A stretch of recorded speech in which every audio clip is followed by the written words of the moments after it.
Christian Roux, bonjour. Bonjour. Merci d'être sur le plateau de TV78 pour ce VIP qui vous est entièrement consacré. Vous êtes ici parce que vous êtes Yvelinois, vous êtes né à Chatou, vous vivez toujours dans les Yvelines. Vous y avez travaillé aussi, j'imagine. Oui. Voilà. Et vous êtes ici en tant qu'écrivain. Vous avez d'autres facettes à votre corde d'arc, comme on dit. Oui, je suis musicien, intermittent du spectacle, comme on dit, et comédien. Voilà, et écrivain. Donc, ça, c'est ce qui nous intéresse pour aujourd'hui. Vous avez participé à un ouvrage collectif qui s'appelle Banlieue parisienne noire. Et vous avez donc écrit une nouvelle. Ce sont 13 auteurs qui chacun s'emparent d'une ville et écrivent une nouvelle. Et vous avez aussi ce livre qui est encore un peu frais puisqu'il est sorti en 18, qui s'appelle Que la guerre est jolie chez Payot Rivage. Oui, chez Rivage. Chez Rivage, pardon. Et qui surtout sort en poche au mois de septembre. Alors qu'est-ce que ça veut dire quand un livre sort en poche ? Eh ben, en fait, ça veut dire qu'il est réédité dans une formule. Alors, il est plus petit déjà, tout simplement, parce que c'est un livre de poche, et il est surtout moins cher, donc il est plus accessible à plus de gens. D'accord, mais c'est pas surtout parce qu'il a bien marché ? En général, c'est parce qu'il a un petit peu marché aussi. Quand même, oui, c'est surtout ça que j'avais envie d'entendre. Mais voilà. Donc, oui, mais je pense aux gens qui peuvent acheter les livres. Oui, bien sûr, mais enfin, je veux dire, on réédite pas non, on réédite pas un livre qui s'est pas vendu du tout, non. Voilà, donc succès, voilà. Et succès à venir, quand il sera encore moins cher et plus petit. Exactement. Ça, c'est dit. Alors vous avez une vie assez particulière parce que je crois que vous avez, exercé une multitude de métiers différents. Oui, c'est vrai, quoi, par exemple? Oui, genre pianiste de bar, genre peintre en bâtiment, genre berger, genre opérateur en galvanoplastie. En quoi? Non, mais je brossais des circuits imprimés à la chaîne. D'accord. Instituteur? Instituteur, ça pendant 10 mois. J'ai compris que c'était pas pour moi du tout. C'était pas votre truc? Non. Non. Et donc ça, c'était une première partie de vie?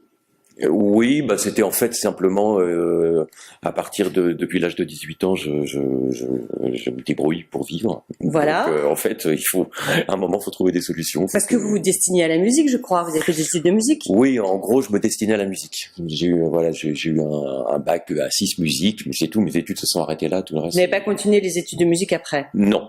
Il fallait que je tout de suite dans la vie active. Voilà, il fallait que je trouve un toit et à manger. Ok. Et alors en 97, il y a une sorte de tournant puisque, quand on lit votre biographie, vous êtes vous avez le statut d'intermittent du spectacle. Oui. On a l'impression que là c'est un peu le plongeon dans le grand bain. C'est maintenant je vis mon talent artistique. Oui, parce qu'en fait jusqu'en 97, je vivais ça un peu à l'américaine, c'est-à-dire tout en travaillant, essayer de monter des projets musicaux, des spectacles, essayer d'écrire, essayer tout ça, mais c'est très très très très compliqué. Mon premier roman, je l'ai écrit en me levant à 5h du matin avant de partir sur les chantiers pour pouvoir y arriver, quoi. C'est assez épuisant, oui. Ouais, mais bon, après c'est très nourrissant, ça nourrit beaucoup de choses, ça nourrit mes romans, ça nourrit ma vision de l'existence. Alors vos romans, ils appartiennent à un genre qui n'est pas forcément hyper connu. Enfin, moi, j'aimerais que vous me le définissiez. C'est le roman noir. Qu'est-ce que c'est qu'un roman noir? Le roman noir, en fait, il se définit un petit peu à la différence des autres styles. On a le whodunit, comme on dit, c'est-à-dire en fait le whodunit. Qui l'a fait? D'ailleurs, c'est typiquement le roman policier instauré par Agatha Christie et qui existe encore beaucoup aujourd'hui, où en gros il y a un crime, il y a un journaliste ou un flic qui va enquêter, à la fin on va trouver qui est responsable du crime, on va le mettre en prison, c'est terminé. D'accord, ça c'est la base du... Voilà, le roman noir, donc il y a toujours le grand souci de raconter une histoire, le grand souci d'avoir du suspense, d'avoir vraiment essayé d'attirer le lecteur pour qu'il découvre quelque chose, qui est une intrigue, mais on se sert de cette intrigue pour essayer de mettre la lumière sur des fractures sociales, sur des choses qui ne vont pas du tout dans la société ou que l'auteur estime qu'elles ne vont pas du tout. Le roman noir n'apporte pas de réponse à ces choses. D'accord. Moi, j'ai fini par comprendre, au bout d'un certain nombre de romans, qu'au fond, j'écrivais pour mettre en lumière les gens qui sont totalement dans l'ombre. Ok. Voilà, je ne le savais pas, mais j'aurais pu écrire pour les Gilets jaunes, que maintenant ils se mettent en lumière tout seuls et c'est très bien. Ouais, d'accord. Mais je comprends. Alors justement, dans la nouvelle qui est donc dans ce recueil Banlieue parisienne noire, aux éditions Asphalte, voilà, l'héroïne c'est une jeune fille qui s'appelle Emma et qui est la pauvre, elle n'a pas grand chose pour elle, hein. Non. non, elle n'est pas aidée. Elle se décrit elle-même parce qu'elle s'est écrit la première personne, hein. C'est cette personne-là qui raconte et elle se décrit elle-même effectivement comme un individu flasque, moche, qui pèse 107 kilos, obèse et qui voilà. Et puis avec un métier qui est pas. Et non, elle est femme de ménage dans les hôtels de luxe parisiens. Parce qu'évidemment, les femmes de ménage dans les hôtels de luxe parisiens n'habitent pas, habitent rarement Paris. C'est vrai. D'ailleurs, elle dit d'elle, Dieu ne s'est pas planté en créant l'ornithorynque, mais il s'est planté en me créant moi et en la créant elle. On parle d'un autre personnage. Il n'a pas le sens de la moyenne. Et donc, elle va apprendre à Dieu à rectifier un peu les choses et à remettre un petit peu d'équilibre dans cette situation, comme elle dit, pour le mois bancal. Elle est fascinée de chimie. Elle dit, je comprends pas qu'avec les mêmes composés chimiques, on puisse avoir moi et cette fille-là étant une comédienne qui a été repérée à 15 ans, en faisant rien du tout, en étant dans un magasin, en choisissant une fringue, mais il se trouve qu'il y avait là une productrice. Et elle dit, cette fille n'a jamais rien fait pour qu'il lui arrive quoi que ce soit. Et tout lui arrive. Et moi, je trime comme une malade depuis l'âge de 15 ans. Et en fait, il m'arrive rien. Oui. Et il lui arrive des trucs plutôt moches. Oui, tout ce qui lui arrive est moche. Dans les caves. Oui, voilà. Bon, et donc et puis elle est moche. Alors après, c'est aussi une nouvelle que j'ai voulu écrire sur cette dictature de l'apparence que doivent subir les femmes. En fait, avec constamment cette exigence de beauté, de charme, sinon vous n'êtes rien. En gros, je schématise un peu, mais pour un grand pan de la société, les choses se divisent un petit peu comme ça. Et donc elle décide de rétablir cet équilibre. Alors on va peut-être pas dévoiler. Ah bah surtout pas. Mais en fait, on va dire comme ça, c'est sur le principe des vases communicants. Voilà, elle se révolte. Et alors, Mantes-la-Jolie, donc c'est là où se passe votre nouvelle. C'est vous qui avez choisi la ville?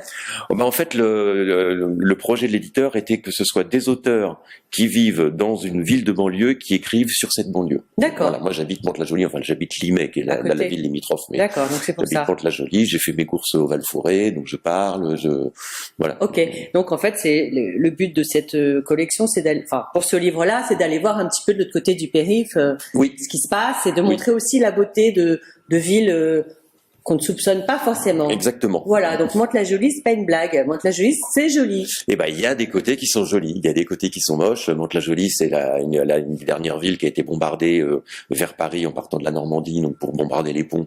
Donc tout le centre autour de la cathédrale a été détruit et reconstruit. Donc on devine que ça devait être très joli, mais les morceaux qui restent, on pense que c'était très joli.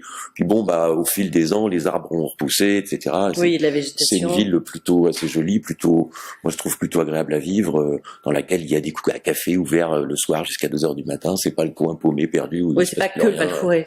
Non, c'est pas du tout que le Val-Forêt. Cette pauvre Emma. Voilà, et les poubelles qui brûlent, comme on a pu voir. D'accord. On en a parlé il y a pas très très longtemps, Mantes-la-Jolie, avec ces histoires de lycéens qui ont été mis à genoux par des policiers.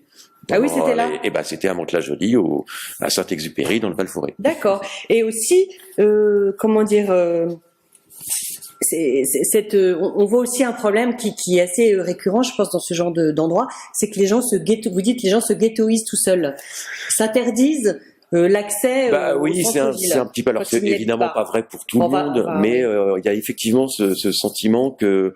Mais c'est une expérience que j'ai vécue, que j'ai connue avec une tante qui habitait au Havre, mais vraiment dans les quartiers qui sont juste sous les raffineries où ça pue tout le temps. Et je lui disais, mais au Havre, alors des fois tu vas sur la plage, tu vas dans le centre-ville. Elle me disait toujours, ah non, ces quartiers-là, c'est pas pour moi. Elle ne sortait pas du quartier. Ça s'empêche même. Ouais. Voilà, on va passer maintenant parce que le temps passe très vite. Mais on les aide pas beaucoup, hein. Quand je dis ils s'empêchent même, mais on les aide pas beaucoup. On leur dit qu'ils sont bien. Restez chez vous. Que la guerre est jolie, donc un verre d'Apollinaire. Alors là, pareil, on a l'impression que vous êtes servi de toutes vos vies d'avant parce que tout semble tellement vrai, tellement incroyable. Alors on voit le fonctionnement. Bon, le postulat, c'est une ville à 100 km de Paris, une ville que vous avez imaginée, mais qui ressemble à plein d'autres, qui est en voie de gentrification. C'est-à-dire qu'on vire... on vire en fait les habitants pas très riches de ce quartier parce qu'on s'est rendu compte que ce quartier qu'on a abandonné pendant des années pourrait être quelque chose de très beau s'il était remanié par des promoteurs et des architectes. Promoteurs, voilà, donc mairie, promoteur, ça y est, on voit tout de suite le tableau qui se dresse. Et vous donc... Vous décrivez ça avec un réel hallucinant. Vous avez travaillé dans des mairies, vous avez travaillé pour des dealers, pour des moi voyous. J'étais plutôt. Alors j'ai pas travaillé pour des dealers et des voyous. Je sais pas, mais vous connaissez bien tous les systèmes. Hein. Je vous dis pas que celui-là. Hein, on me demandait pour braquage, est-ce que vous avez fait des braquages? Je dis si je l'avais fait, je ne le dirais pas. De toute façon. Déjà. Non, mais en revanche, j'ai habité dans des squats. J'habitais dans des squats d'artistes. Donc donc vous savez ça. C'est cette histoire d'usine qui est squattée. Ouais. Et c'est vrai qu'il y a cet aspect que souvent un squat au début les gens voient qu'est-ce que c'est que ce truc. Puis au bout d'un moment ils se rendent compte que ça fait quand même vivre le lieu, au lieu que le lieu soit délabré. Dans les squats squats intelligents, hein, les squats oui, intelligents. Oui. Les gens payent les impôts locaux, payent l'électricité. Voilà, c'est le cas ici. Voilà. Donc c'est une sorte de protection d'un lieu. Même quand le propriétaire veut récupérer, les gens disent ouais, mais enfin en attendant, les gens là, ils payent, ils vivent, ils font des choses, ils font vivre le quartier. Voilà, mais ces promoteurs, pour vider ce quartier, comprennent qu'il faut qu'ils s'attaquent à l'usine, au centre du quartier. Donc c'est une usine et autour des maisons ouvrières avec des petits jardins, et tout à coup, donc c'est une ville à environ 100 km de Paris qui est pris un peu sur le modèle de Soissons ou Amiens, mais c'est une ville inventée qui s'appelle Larmont. Voilà. Et ils découvrent que ce quartier pourrait en faire quelque chose, faudrait faire partir les habitants. Au début, ils utilisent les outils habituels de gentrification. On commence à faire des travaux, puis on laisse les tranchées ouvertes, donc les éboueurs peuvent plus passer, les bus non plus. On isole le quartier, on commence à acheter d'abord les magasins, comme ça on n'a plus de pain, on n'a plus de viande, on n'a plus d'épicerie, etc. En fait, et puis au bout d'un moment, le problème c'est que dans ce quartier-là, historiquement, les habitants ils sont extrêmement attachés. Et que en fait ils veulent pas partir, donc il faut trouver une solution. Et là on va commencer à rentrer dans l'illégalité. C'est toujours très lié au roman noir d'ailleurs, comme on disait au début. Ouais. C'est qu'en général on a affaire à des héros qui, au bout d'un moment, pour arriver à nourrir leur combat ou leur conscience, sont obligés de passer la frange de la légalité. Parce que c'est vrai que c'est pas toujours facile. Parce qu'ils ont aussi affaire dans la légalité. Oui, et puis même ils ont affaire aux mêmes principes d'action de l'autre côté. Oui, là en plus oui. Eux, ils se gênent pas. Le maire qui fait là, il fait alliance avec les dealers, les voyous machin. Lui aussi franchit allègrement pour pourrir le quartier en fait. Comment est-ce qu'on va pouvoir pourrir le quartier?